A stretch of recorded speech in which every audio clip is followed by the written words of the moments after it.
Whichever way you judge me has absolutely no impact on me because I'm completely stoned. So I have not given this privilege to anybody that somebody can make me happy, somebody can make me unhappy. Any moment we could be doing something wrong, so we listen to everybody. But what they say will not determine how I am.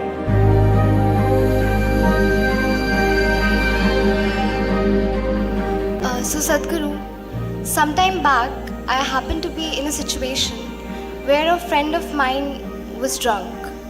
So when she was in the drunk state, she was repeatedly saying that please don't judge me as I'm drinking, please don't judge me. It is… but she has lost her judgment, but she doesn't want you.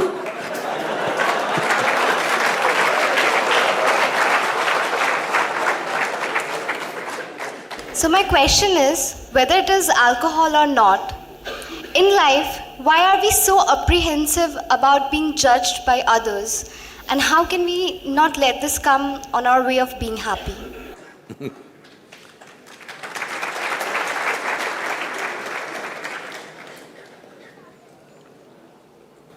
Look at me. See, I'm always stoned.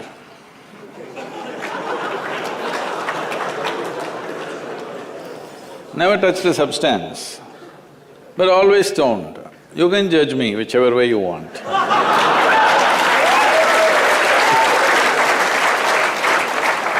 Because one thing is, I'm stoned in such a way that I have not lost my judgment at all.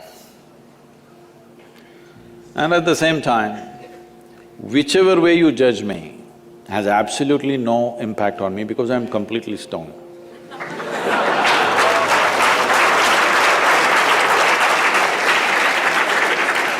Having said that, why this consumption of alcohol and drugs is growing the way it's growing in the world is, this is because the heavens have been collapsing. Yes, I was in Bangalore just 3-4 weeks ago. There were over 8,000 people doing a 2-day program with me. And just casually I asked, how many of you think you will go to heaven? Only 5 hands went up. Then I asked, are you all the hell people? No, it's just that both heaven and hell have collapsed in people's minds. This is the first time in the history of humanity that this many people in the world can think for themselves.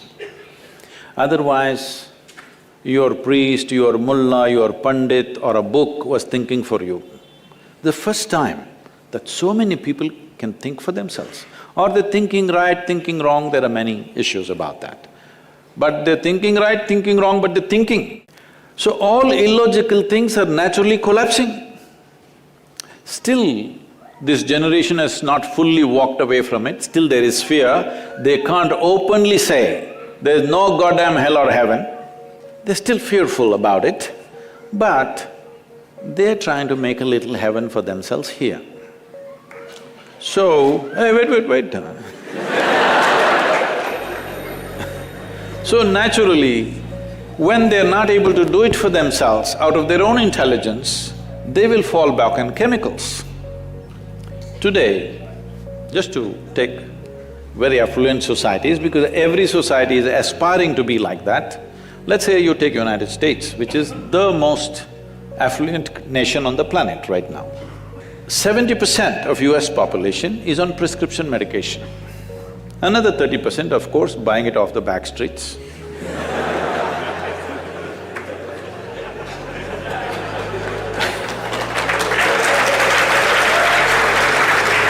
Most affluent nation, obviously affluence is not working.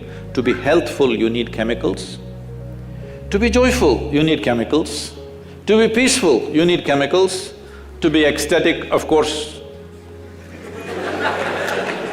that is ecstasy. So, I'm not even looking at it morally.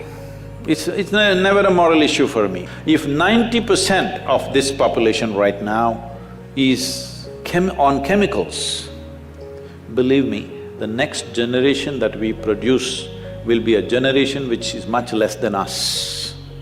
If we produce a next generation less than ourselves, we have committed a crime against humanity, because the next generation must be at least one step ahead of us, otherwise we've lost it.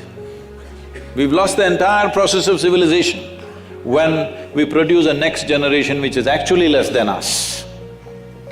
So, we are heading towards this rapidly. Unless we teach individual human beings how to simply sit here and be blissed out. Stoned enough or no? Just look at me. But am I conscious enough, alert enough, clear enough?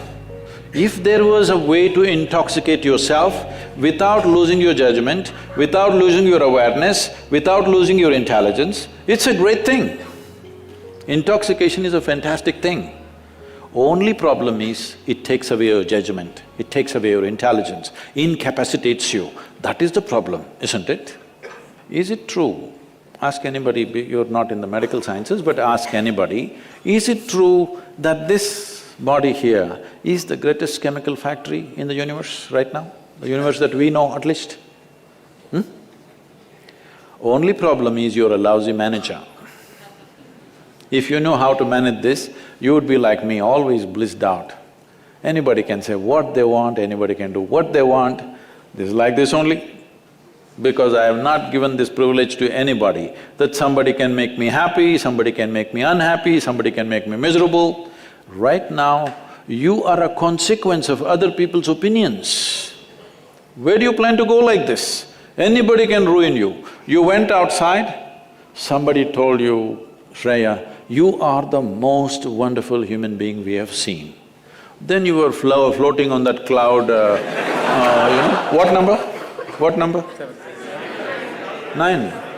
Oh, in South we do 11. You were floating on cloud whatever number, and you came home, people at home told you who you really are. And the cloud will crash. No. It's very important that neither this way or that way, we listen to everybody because we could be doing something wrong. Hello? Any moment we could be doing something wrong, so we listen to everybody. But what they say will not determine how I am. Never, ever. This you must fix and you must tell your friend when she's not drunk. Because otherwise she won't understand.